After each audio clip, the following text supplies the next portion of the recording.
इयत्ता 7वीच्या स्कॉलरशिप परीक्षा 2026च्या तयारीच्या प्रवासामध्ये सर्वांचं सहर्ष स्वागत.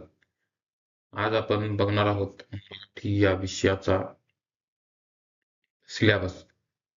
मराठीमध्ये कोणते कोणते घटक आहेत, उपघटक आहेत ते आपण या लेक्चरच्या माध्यमातून बघणार आहोत. तर प्रामुख्याने मराठीमध्ये टोटल 25 क्वेश्चन्स जे आहेत ते 25 प्रश्न आपल्याला या मराठीमध्ये पडतात. प्रत्येक प्रश्न हा 2 मार्कासाठी असतो. असे मिळून 50 मार्कासाठी आपल्याला मराठी हा विषय या स्कॉलरशिपच्या परीक्षेमध्ये आहे. तर सिलेबस आपण बघून घ्या काय आहे सिलेबस. सिलेबसमध्ये पहिल्यांदा काय आहे? आकलन.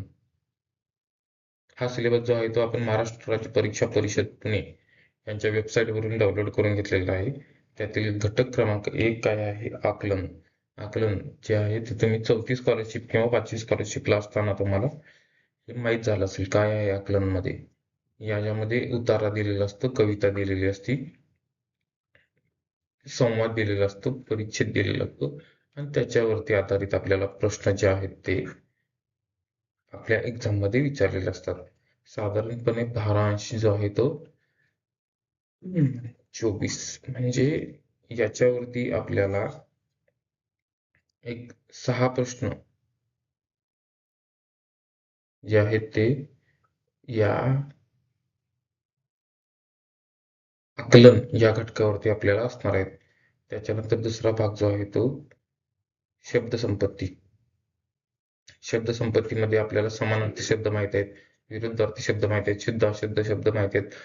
त्याच्यानंतर आपल्याला अलंकारिक शब्द म्हणजे आपल्या मराठी भाषेचा गोडवा वाढवण्यासाठी काही काही शब्द जे आहेत ते आपण त्यांना वगैरे देऊन एकम आपण दागिने वगैरे घालतो. बायका आपण म्हणजे स्त्रिया दागिने वगैरे अलंकार घालतात. ते सजण्यासाठी घालत असतात. तर तसं आपल्या शब्दांची शोभा वाढवण्यासाठी काही काही शब्द आहेत की त्या शब्दांच्या ऐवजी दुसरे शब्द वापरले असतात की ज्याच्यामुळे आपल्या मराठी भाषेचा गोडवा, मराठी भाषेला एकदम समृद्ध प्राप्त होते. 5वा भाग जो आहे तो शब्दसमूहाबद्दल एक शब्द. हे आपण 4थी मध्ये बघितलेलं आहे. याच्यामध्ये फक्त थोडीशी वाढ होते. त्याच्यानंतर आहे 6वा भाग जो आहे तो वाक्यप्रचार. त्याच्यानंतर आहे ते म्हणी आणि 8वा भाग जो आहे तो पारिभाषिक शब्द.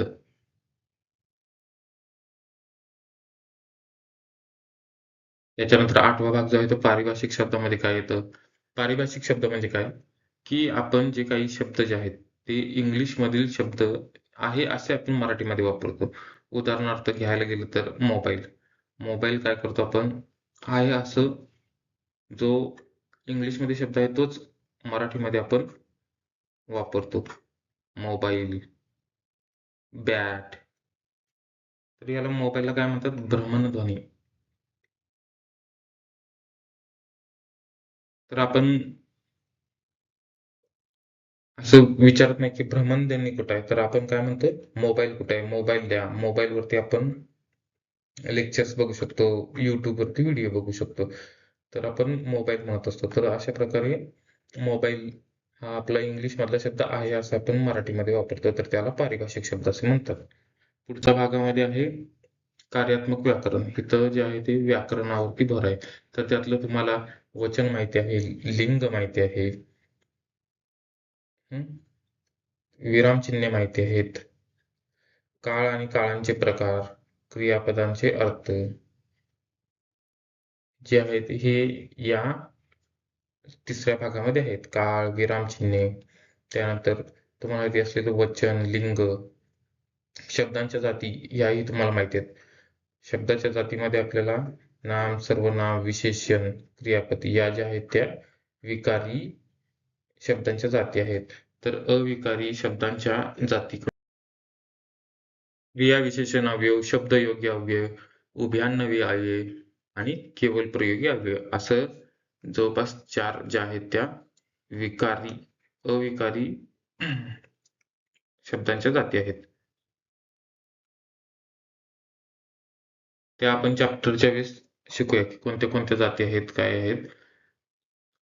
फक्त तुम्ही लक्षात ठेवा की ज्याप्रमाणे विकारी 4 आहेत ना, त्याप्रमाणे अविकारी सुद्धा 4 आहेत. केवळ प्रयोगी अवयव, शब्दयोगी अवयव, क्रियाविशेषण अवयव अशा प्रकारे 4 शब्दांच्या जाती आहेत. अविकारी आणि विकारीमध्ये 4. त्याच्यानंतर आपले संधी, स्वरसंधी, व्यंजनसंधी, विसर्गसंधी, पररूप संधी अशा प्रकारे 5 संधी आहेत. संधी म्हणजे काय? आपलं शब्द पूर्ण तयार होताना हा एखादा शब्द आहे. आता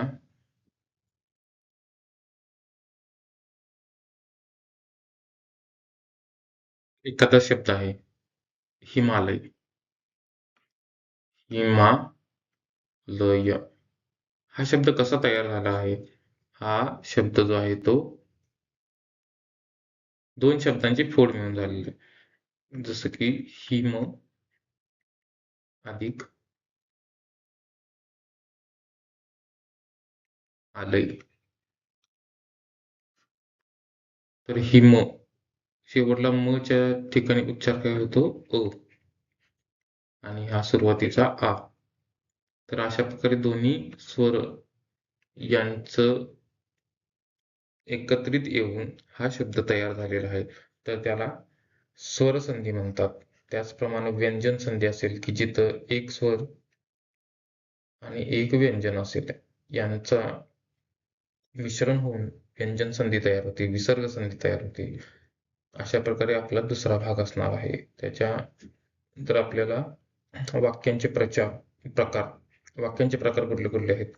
केवल वाक्य, मिश्र वाक्य, संयुक्त वाक्य, होकारार्थी वाक्य, नकारार्थी वाक्य हे असे 8व्या भागामध्ये असणार आहेत. त्याच्यानंतर 7वा भाग जो आहे तो प्रयोग. कर्ता, कर्म आणि क्रियापद यांचा एकमेकांशी जो संबंध असतो त्याला प्रयोग म्हणतात. तर त्या प्रयोगाचे सकर्मक, अकर्मक, कर्तरी प्रयोग, आकर्मणी प्रयोग आणि भावी प्रयोग असे 3 प्रकार आहेत. तर ते आपण यामध्ये बघणार आहोत. 6 नंबरला काय आहे?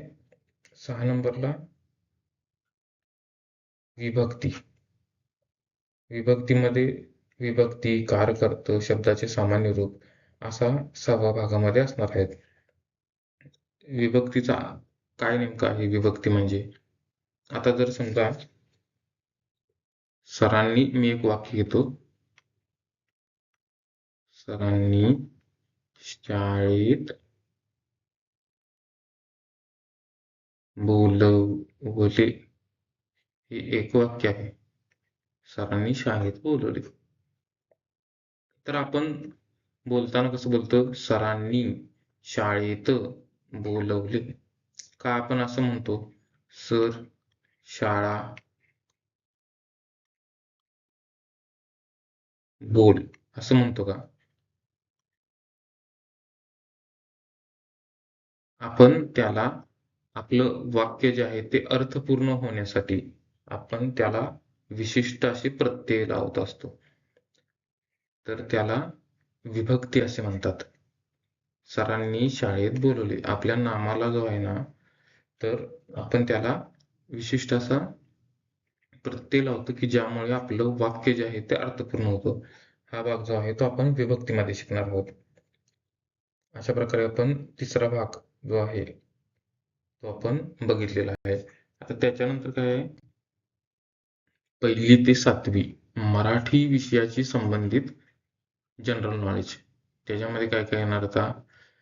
तुम तुम्हाला माहीत असलेले कवी, लेखक यांची टोपण नावे, त्यांना दिलेल्या उपाध्या, त्याच्यानंतर साहित्य, साहित्यिक व त्यांच्यातील साहित्य क्षेत्रातील पुरस्कार. साहित्य क्षेत्रातील पुरस्कार कुठले कुठले आहेत? तुम्हाला माहीत असेल. ज्ञानपीठ पुरस्कार,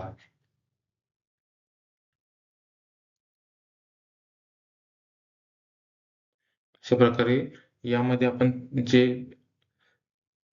4था भाग जो आहे याच्यामध्ये आपण काय काय बघितलं? लेखक, तुम्हाला माहीत असलेली लेखकांची नावं व त्यांची टोपण नावं, त्यांना दिलेल्या पदवी हे जे आहे ते आपण या भागामध्ये 4थ्या भागामध्ये आपण बघणार आहोत. आता आपल्याला माहित आहे की विष्णू वामन शिरवाडकर असं म्हणल्यावर आपण कोण आहेत हे आपण ओळखायला जरा उशीर लागेल. पण तेच जर आपण सुमाग्रज असं म्हणल्यावरती आपण लगेच ओळखतो. तर असं आपल्या लेखकांची व त्यांना जी दिलेली टोपण नाव आहेत ते आपण या चौथ्या भागामध्ये बघणार आहोत. पुन्हा ज्ञानपीठ पुरस्कार जो आहे तो कोणाला मिळाला, काय मिळाला ते आपण बघणार आहोत. हे आपल्याला एक सामान्य ज्ञान जे आहे ते या चौथ्या घटकामध्ये असणार आहे. याच्यावरती फक्त एकच प्रश्न पडतो. त्याच्यामुळे जास्त तुम्ही ह्याचं टेन्शन घेऊ नका. अशा प्रकारे आपण मराठीचा आपण सिलेबस बघितलेला आहे 7वी स्कॉलरशिपच्या एक्झाम करता.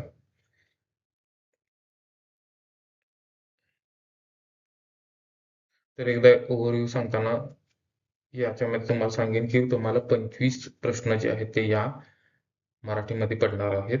तर त्याचे जवळपास एक 4 भागामध्ये 4 घटकांमध्ये त्याचं विभाजन झालेलं आहे व 4 घटकांचे परत अजून 2-3, 2-3 किंवा एका कार्य व्याकरण जे आहे तर ते 6 ते 7 उपघटकांमध्ये विभागलेलं आहे. असं मिळून तुम्हाला हा भाग जो आहे तो 50 मार्कसाठी आहे. ओके. हा सिलेबस एकदा तुम्ही व्यवस्थित बघून घ्या काय आहे सिलेबस आणि त्याला अनुसरून आपण एक लेक्चर आपण पुढे घेणार आहोत. ओके. धन्यवाद.